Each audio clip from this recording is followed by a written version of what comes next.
Welcome to Smashville. This is PK Subban. I'm Dan Hamhuis. This is Craig Smith. This is Mike Fisher. But you need to dig in right now, every guy. Everybody loves their soldiers until they come home and stop fighting. Enough is enough. They need me to bleed, and I'll bleed for my team. Start playing with some jam in here. Let's go. This is Ryan Johansson. Welcome to Smashville. This is Philip Forsberg. I'm Victor Arvidsson. I'm Ryan Ellis. I'm Matthias Ekholm. I'm Beckerin, and you're listening to the Renegades of Puck with Crazy Charlie. Crazy Charlie puts words in my mouth. You can't trust that guy. If you can't get some fire, some passion, some energy, and figure out how in the hell to talk about this magnificent sport of hockey that has taken over the city of Nashville, then why are you on the radio? You don't deserve it, and you should do the honorable thing and turn your mic in. You're making a damn fool of yourself. This is my declaration. I'm coming after every single one of you. The lazy, the tired, the boring voices out there. Your time is up. I'm Crazy Charlie Saunier. I'm Pete Weber of the Nashville Predators. I'm Roman Yossi of the Nashville Predators. I'm Colton Sissons of the Nashville Predators. I'm Eustace of the Nashville Predators. You're listening to the Renegades of Puck with Crazy Charlie.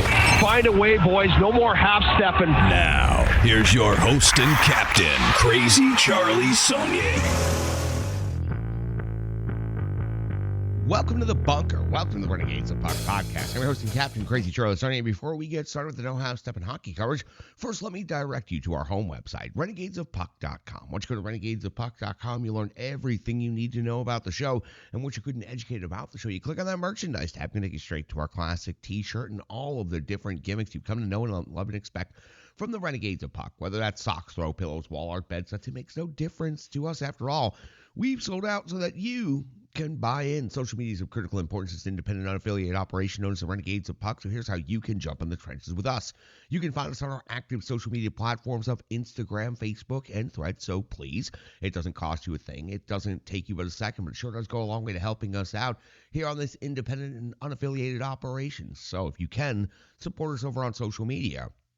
YouTube is another avenue where you can help us out. That's where you can find all of our content currently. So if you can, subscribe to the channel, turn on those notifications, and pass those links around to the Renegades in your life to help us build up our ranks there in the trenches over on our YouTube channel. Much appreciated. Thank you guys so much for sponsoring the show and for supporting the show financially. You can do that through Venmo. Just go search Renegades of Puck. Every donation you make, every dollar, every single penny goes directly to helping building our brand new set for the second half of the year 2025. We began construction officially yesterday as we had a lumber delivery. We've got all of our paint here and we have started operations. Check out our social media platforms to make sure you're following along with the construction updates as they're going. That brand new set is going to be something very tremendous. We've taken all of our experiences from the last 5 years and we have put it into a brand new concept for a brand new set. So if you can help us out, it sure would shorten these promotional segments and it would go a long way to helping me and relieve some stress as we're getting very close to over budget on the set and we still have two critical components to pick up for the set. So thank you guys so much. Stick taps, love, and respect. Now I know it's time for No Half Step in hockey coverage, so let me deliver the goods. It's time for operation number 986. That's right. It's time for show number 986. And at this moment in hockey history, the Nashville Predators currently find themselves in 7th place in the Central Division. After 74 games skated, the Little E has come for them. They have a record of 27, 39, and 8 in the wastelands of the Central Division. They have 62 points. They are 16 points behind the team ahead of them. They are 11 points ahead of the team behind them. So they are all alone in the night there in 7th place and have been seemingly for so long. I need to go back and check when they officially moved into 7th place because I feel like they've been there since November. On the road, which is where the Predators' next game will take place, and it'll happen later today, 9-23-5 on the season. The Predators still looking to secure that 10th road victory of the season. 186 goals scored this season is the least amount in the Central Division. 237 goals against leads to a goal differential of minus 51. No, it's not the most amount of goals given up in the Central Division. Chicago's given up 269, but the Preds have scored the least amount. Chicago even with 15 more goals than the Preds. Your Central Division update is as follows. The Winnipeg Jets have clinched a playoff spot, still in first place with 106 points. They have 6 games to go on the season. The Dallas Stars are in second place. They have 100 points on the season. They have 9 games left on the schedule, so statistically, the Dallas Stars could catch the Winnipeg Jets before the end of the season. The Colorado Avalanche in third place with 93 points. Minnesota's at 88 points. The St. Louis Blues 1 point behind in fifth at 87. Utah's at 78. The Nashville Predators at 62. And the Chicago Blackhawks at 51. Those last 2 teams eliminated from playoff contention. Now, the Preds' next couple of games ahead after this game in Columbus, the second night of back-to-backs after Philadelphia on Monday, Columbus on Tuesday, Thursday in Dallas, back home Sunday to face off against the Montreal Canadiens. Check that start time. Tuesday versus New York Islanders, and then on the 10th of April at the Utah Hockey Club, or the Mammoth, or whatever they're going to be called soon. And then the 12th of April, we'll see the Preds go into Vegas to close out that regular season series. The Predators and the Columbus Blue Jackets have played one time, so this is the second of 2 regular season meetings between these two rivals, former division rivals. On the 26th of October, the Nashville Predators defeated the Columbus Blue Jackets 4-3. It was Scott Wedgwood getting the victory for the Predators, 25 out of 28.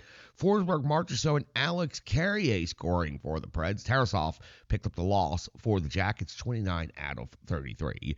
The Columbus Blue Jackets on the season, 33, 30, and 9, fifth in the Metropolitan Division, 75 points, has them just outside of the wild card, but still within reach, 21, 9, and 5 on home ice. So this game is of critical importance, and these 2 points are extremely important to the Columbus Blue Jackets. 234 goals scored this season, 242 goals against. This is a goal differential of -8 in their most recent stretch of completed games. We go back to the 20th of March. We found a 1-0 overtime loss versus the Florida Panthers on the 21st of March, a 6-3 loss at Pittsburgh. On the 24th of March, a 4-3 shootout win at the New York Islanders. Follow that up on the 28th with a 7-6 shootout win versus Vancouver, and most recently on the 29th, a 3-2 loss at the Ottawa Senators. Tarasov took the loss in that one, 24 out of 27. Take a look inside the numbers for this particular matchup. The Columbus Blue Jackets are averaging 3.17 goals per game. That's 11th best in the NHL. The Predators are at 2.50 goals per game. That's 32nd and last in the NHL. Any goals against category, 3.20 for Nashville is 23rd. 3.35 for Columbus is 27th in the shots on goal category. 29.2 for Nashville is 8th best in the league. 29 even is 10th best in the league for the Columbus Blue Jackets. In the shots against category, 28.4 for Nashville is 16th. 29.7 is 26th for Columbus. On the special teams scenarios, 21.6 power play conversion rate for Nashville is 16th overall. 44 conversions, 204 power play opportunities on the season. For the Columbus Blue Jackets, 18.7% conversion rate is 24th overall in the league. 31 conversions at 166 power play opportunities on the season.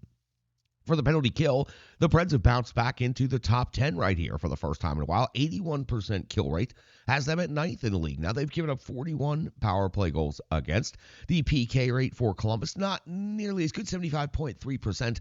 That has them at 25th, and they've also given up 48 power play goals against this season. When it comes to your individual statistical leaders and your potential goaltender matchup, let's start with the visiting Nashville Predators. Philip Forsberg's at 28 goals, 39 assists, 67 points to lead the Nashville Predators in each of those categories.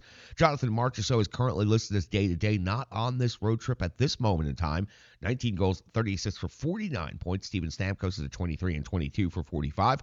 O'Reilly, 17 goals, 27 assists for 44 points. And the captain, Roman Josi, still out injured.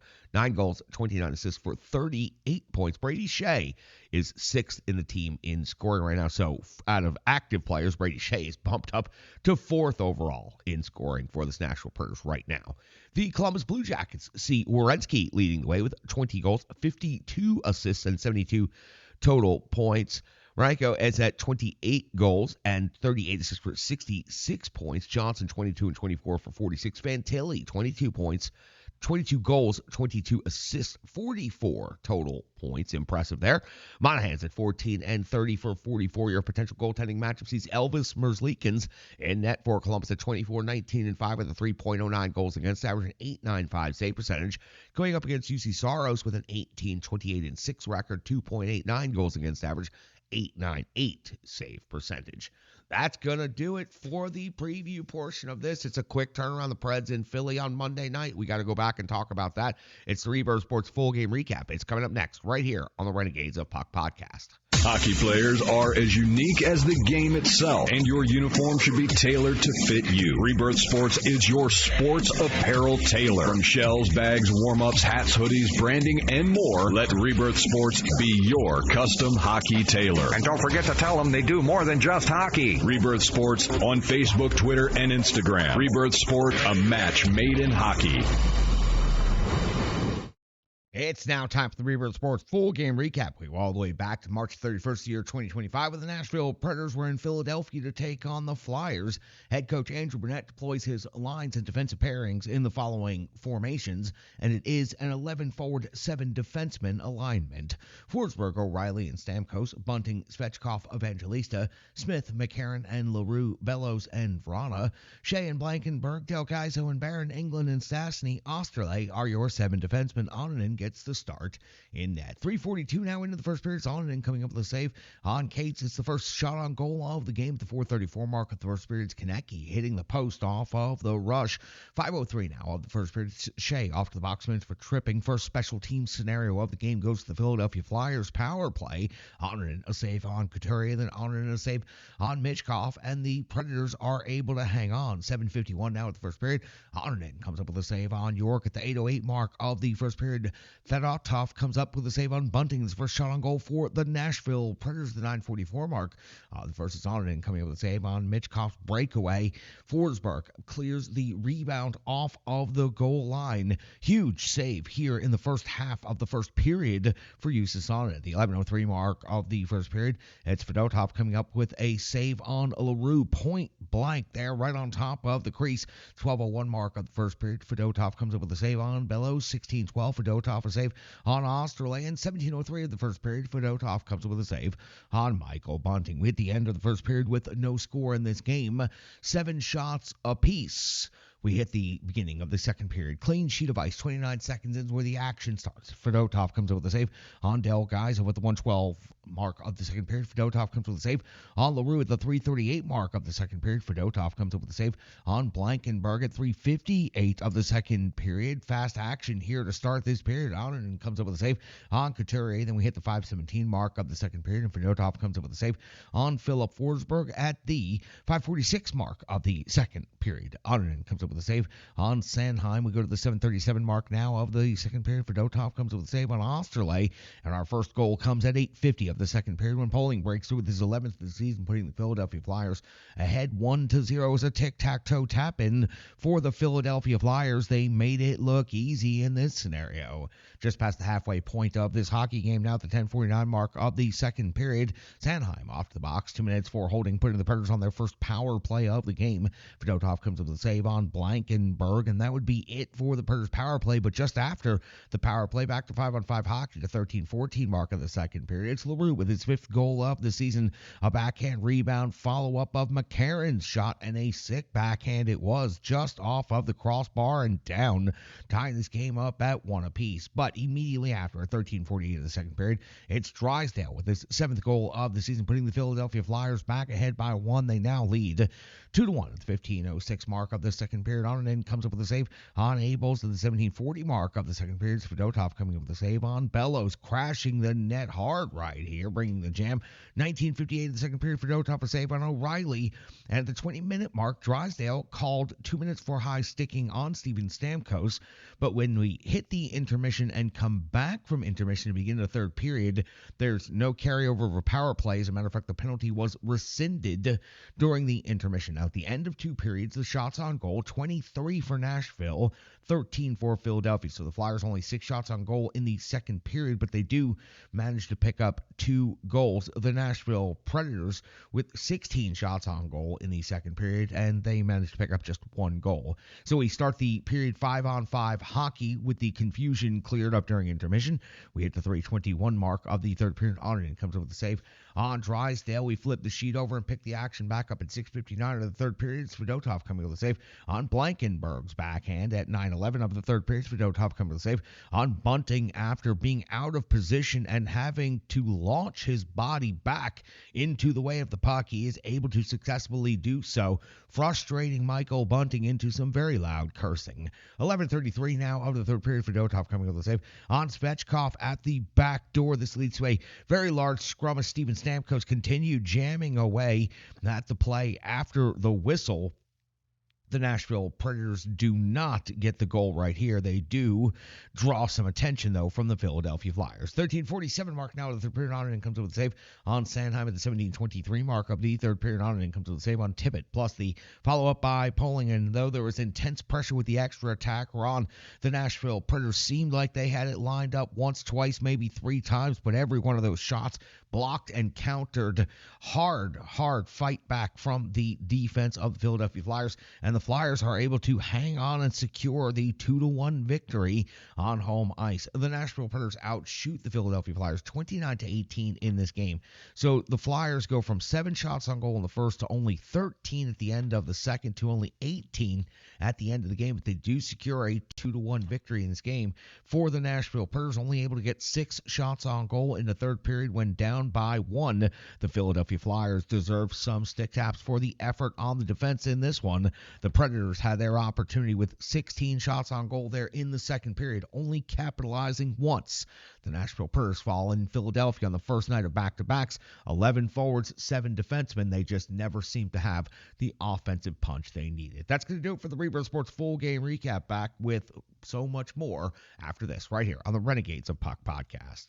Hello. I'm Tracy, owner-operator of Strong Style Fitness. And that's me and my training assistant, Rizzo. And we are here to bring you fitness that meets you where you are by offering circuit classes, bar-inspired classes, Tabata workouts, boot camps, guided stretching, and more, all taught by a certified personal trainer, me. To learn more, go to our website, strongstylefit.com. Subscribe on YouTube at Strong Style Fitness. Follow on social media at Strong Style Fit. But most importantly, let's get you moving. It doesn't matter if it's your first workout or you've been doing it for years. Strong Style Fitness has the workout that meets you on your journey and helps you along the path to a happier, healthier life. I understand where you've been, what you were going through, and where you were going, and I want to take you there. We'll see you on the mat. Mwah. Welcome back in Renegades of Puck podcast. Time for some analysis here.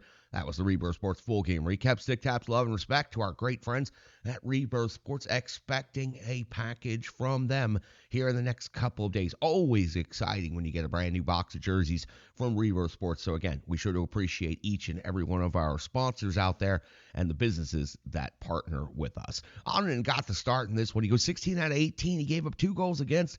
Just simply not enough support for the backup netminder for the Nashville Predators. It's a tough loss for him to take because, again, he was really good. He made some really big saves in the first period. He stopped some really impressive rushes, and the Philadelphia Flyers were all over the Preds D at certain times during this game. Even though shot volume was pretty low, it was a pretty good quality sample size of high-skill shots, rushes, backdoor plays, things like that. And I thought Onanen was pretty good, but he just doesn't seem to get the goal support that he needs. LaRue was fantastic in this game. He does pick up a goal. He should have had 2 in this one. 3 shots on goal, 15:06 in total time on ice. I like to call this a building block game for a player like Zach LaRue. He is still very young. He is still very much a rookie. And now he has 14 points on the season, and he could have had 2 goals in that game last night. Just missed. I would say he actually got robbed on the doorstep because the goaltender never saw that play happening. Fedotov, and there's no way that he knew LaRue was coming and that puck was going to be turned over. So LaRue should have had 2 goals in this one, but a building block game for a young player. 14 points on the season is really good. I cannot wait to see his continued development and as he adds consistency to the other parts of his game. That is always one of the hardest parts for young players making the transition to the NHL, is finding that consistency. We're seeing really, really bright spots. goal here, goal there. Nice passes, good hard work in the corners, big hits, maybe a fight, sticks up for a teammate. We're seeing a lot of good things in the building block area for Zach LaRue in his early career. McCarron picks up an assist. He made the play going hard to the net, also delivered 3 hits. So McCarron goes hard to the net. That creates a rebound scenario. LaRue puts it in, but that's the kind of play you need to make for if you're the Nashville Predators, who are struggling to score offense all season long. 32nd in the league, only 2.50 goals per game. And Michael McCarron shows you just how easy it can be. You just drive to the net as hard as you can, and whether you score or not, it sets your team up. So Michael McCarron doing a good job right there, setting LaRue up. Bunting, another good game for him. 4 shots on goal, 17:36 time on ice.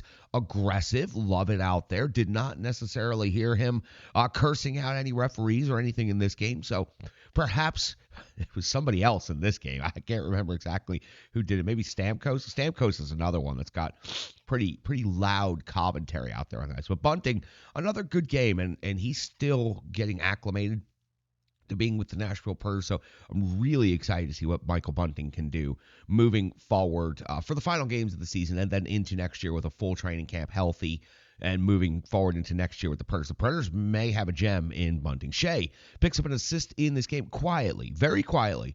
Since Roman Yossi's been out, Brady Shea has taken over the defense. He's done a good job. No, the Predators' season is not turned around or anything like that. Brady Shea has done a pretty decent job back there of trying to lead the defense, considering the piecemeal parts that are back there. Now Brady Shea is 6th overall in the team in scoring. There are 2 injured players currently above him in scoring, but 28 points is a really good first season with this Nashville Predators team. 10 goals.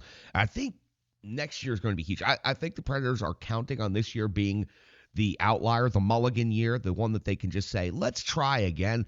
I think Brady Shea is going to be one of the best players on the Nashville Predators next season. I just have a feeling he's improved quietly all season long as he's become more comfortable.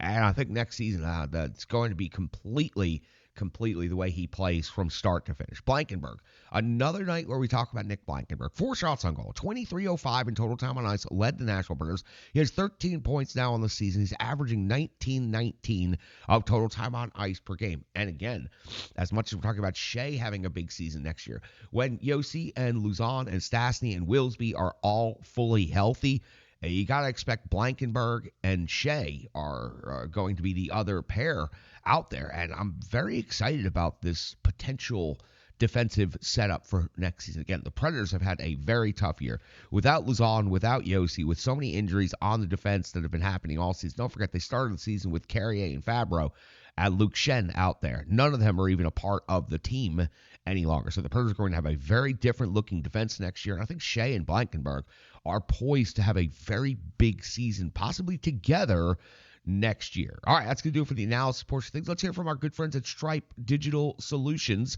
another great partner of the show. We are so lucky to have such good businesses involved in our lives. Let's hear from Stripe Digital. Let's come back. Let's go through the good, cold, hard numbers known as the box score, and let's get you sent on your way. It is an early Tuesday morning, and the Preds had to turn it around quick after a Monday night game in Philadelphia, quickly off to Columbus, Ohio for a Tuesday night game, and then off to Dallas after that. Let's get to the box score next, right here on the Renegades of Puck podcast. The digital environment can be quite intimidating, time-consuming, and cumbersome, especially with all those other areas that need attention at your business, and that's why Stripe Digital Solutions is here to help. I know, because that's exactly what Stripe Digital Solutions did for me and the Renegades of Puck. From designing my home website and helping me create my merchandise to special event posters, brand building, and social media management. But it's not just that, it's so much more. Stripe Digital Solutions has helped me every step of the way. From startup to full-time operation, Stripe Digital Solutions has been there to assist and advise every single step of the journey. In today's fast-paced world, the path to success is having a strong digital partner, and nobody is better in the trenches than Brandy and Stripe Digital Solutions. Get the solution before it's even a problem with Stripe Digital Solutions. Welcome back in, Renegades of Puck podcast. If you've been following along on social media the last couple of days, you know that we've broken ground on the brand new set, construction-wise, and we did some painting yesterday. So on that side of the bunker, you have freshly painted walls and a partially constructed set. I'm not revealing all the details yet, but you can see it on our social media. And on this side of the set, the classic bunker. So the paint fumes The paint fumes, as we've had to close the entire set up to record the show, are quite belligerent and numerous here, and making the eyes water, making the nose run just a little bit. So after painting half of the studio, the new studio, we moved into the old studio to record an episode with the doors closed. Hey, I guess paint fumes aren't that bad for you. All right, let's move on with the box scores. I'm starting to get a little bit lightheaded and loopy out here. Zach LaRue scored the only goal for the Nashville Predators in this game. Your assists go to Michael McCarron and Brady Shea. When it comes to the shots on goal category, the Predators decent in this one. What did the Preds finish with? 29 total shots on goal. Not a bad number considering how much they suppressed the Philadelphia Flyers to only 18 shots on goal. The Predators shots on goal leader. Kiefer Bellows with 4. Michael Bunting with 4. Nick Blankenberg also with 4. Mark Delgaizo has 3. Zach LaRue also with 3. Delgaizo, I didn't mention that defenseman conversation just a minute ago. I think Delgaizo has a chance also to be in a part of the group of 7 because the Predators are going to keep more than 6 defensemen next year. They'll run with at least 7, if not 8, to start the season. That's typical for the team. Usually start around 8 defensemen. So Delgaizo, I also think, has an inside shot at one of those positions. When it comes to block shots, I only circled 1. It was Spencer Stastny with 2 because the Predators only had 7 for the game. So other than Stastny's 2 block shots, the Preds only had 5 total for the game, and they all came from defensemen. When it comes to the physical component of things, Philip Forsberg led the way with 4 hits. Michael McCarron had 3. Andreas Englund had 2 hits in this game. Your time on ice leaders, 2025 for Ryan O'Reilly, 1947 for Steven Stamkos, 1903 for Philip Forsberg, and 2305 in total time on ice for Nick Blankenberg in the 11 forward, 7 defenseman alignment. Blankenberg, the only defenseman over 20 minutes. Barron, the next closest at 1947. Your power play was 0 for 1 in this game for the Nashville Predators. Your power play time on ice leaders, 112 for Stamkos, 112 for Forsberg, 110 for, that is Ryan O'Reilly, 126 for Nick Blankenberg. Your penalty kill was 1 for 1, perfect. So special teams scenarios in this game, only 1 power play, 1 penalty kill for the Preds. Your penalty kill time on ice leaders, 118 for Cole Smith. Cole Smith looked really good in this game. Not a lot in the box score, not a lot to cross the line here, but Cole Smith just, and the eye test, just strong on the puck, strong on people all night long. 118 in power and penalty kill time on ice, 117 for Michael McCarron, 117 for Spencer Stastny, 116 for Nick Blankenberg. Your netminder, Eustace on 16 of 18, 2 goals against, an in-game save percentage of 889, even strength saves 14, 2 power play saves, no shorthanded saves. And again, it was a good performance, but just not enough support from the offense in front. The power play 0 for 1. The penalty kill 1 for 1. Face-off winning percentage exactly at even. So those first 3 statistical metrics in the box score reveal that not a lot happened in this game. Block shots 7. That's a terribly low number for this Nashville Predators team. Only 15 hits, also a low number against a team that plays tough like Philly. 2 takeaways, 12 giveaways. Sloppy, choppy on the puck, and giving it away all night long is not the way to win. And that's exactly why the Nashville Predators fell 2-1. It was lackluster. I even said it poorly twice. That's how bad the hockey was. It was lackluster hockey at its finest out there. I even hit the wire, hit the mic. Man, it's just proving the point over and over again here.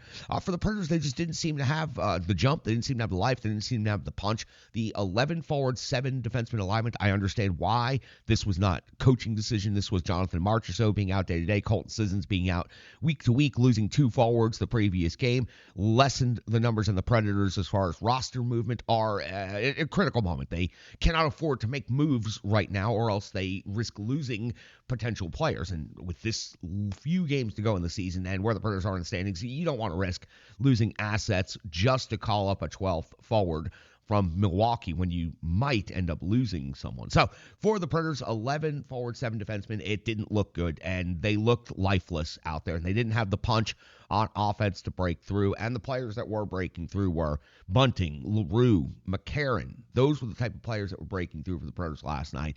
You need the big guns to score. You need the big guns to win. When it comes to hockey, you need the balance of everybody doing what they're supposed to do at the highest level, and when the Predators are only able to score 2 goals against the last-place team from an Eastern Conference division, they were statistically comparable. They were standings-wise comparable. Everything about the Preds and the Philadelphia Flyers were comparable, except the Flyers made a coaching change recently that seems to loosen them up a little bit. They played a little bit looser. They played a little bit freer, and you can see it in there. And they come away with the victory against this Nashville Predators team. What was the final? 3-1? Empty netter at the end, 3-1, 2-1. Anyway, that's going to do it for Operation number 986. First night of back-to-backs. The Predators still struggling to find their 10th win on the road this season in their 75th game coming up tonight. The regular season is just about come to its conclusion. It is by far one of the worst in Predators franchise history. How they handle themselves as professionals these final couple of games will go a long way to showing how they're going to come into training camp and how they come out next season. I do truly think this year can be torn up, forgotten about, and next year will be a fresh start. Healthy players, a different looking roster for sure. Is just talking about the game recaps from earlier in the season, the names that we're talking about: Alex Carrier, Dante Fabro being as part of the defense core and also being part of the offense back in the early parts of the season. It's a very, very different looking group. Now it's going to be a very different looking group by the time we get to training camp and the beginning of next season. The only difference will be the Renegades of Puck will not be covering every single game unless we get hired by a third party and outside entity, because we simply cannot keep this particular version of the podcast going with the level of content, the pace of content, and the infrequent amount of money we are able to make now off of this show. There was a time that this show was making absolutely tremendous amounts of money for us and for our sponsors and for everybody involved. All of that has subsided. The Predators play is a large part of why that has happened. When the Predators are successful in winning, we have 4 times the amount of replays, 4 times the amount of business coming in. Right now, with the Predators perpetually in 7th place and the season going nowhere, going all the way back to almost Thanksgiving, well, it's been really tough to keep the lights on here in early 2025. As a matter of fact, we're extended far beyond what our budget should be for the first 4 months of the year, and we've had to dip into our own construction funds for the second half of the year. So again, I'm putting out a call, and I don't typically like to say it more than once per episode, but if you can make a donation right now to the show to keep us moving forward, to keep our construction costs from getting into my own personal account, which it's very close to do, and I will put my own money up. I've done it many times before. I'll do it again, and I'll find a way to make it up on the back end. I'll sell some more plasma. Yeah, I've sold plasma. You have a dream. You want to make shit happen. You go out there and you make it happen. If you got to sell your plasma, you sell your plasma. If you need 2 sheets of plywood, you don't have the money to do it, you find a way. Cut some grass. Do something. That's what we're doing here in the bunker. That's why construction's taking a little longer than maybe you anticipate and expect. It's a tough world out there when you're trying to run your own company, your own small business. If you can help us out, please do so. I'll get to the end right here. Thanks for the viewership. Thank you for your time. And most importantly, thank you for each and every one of you. I'm your host and Captain Crazy Charlie Saunier. Stick taps, love, and respect.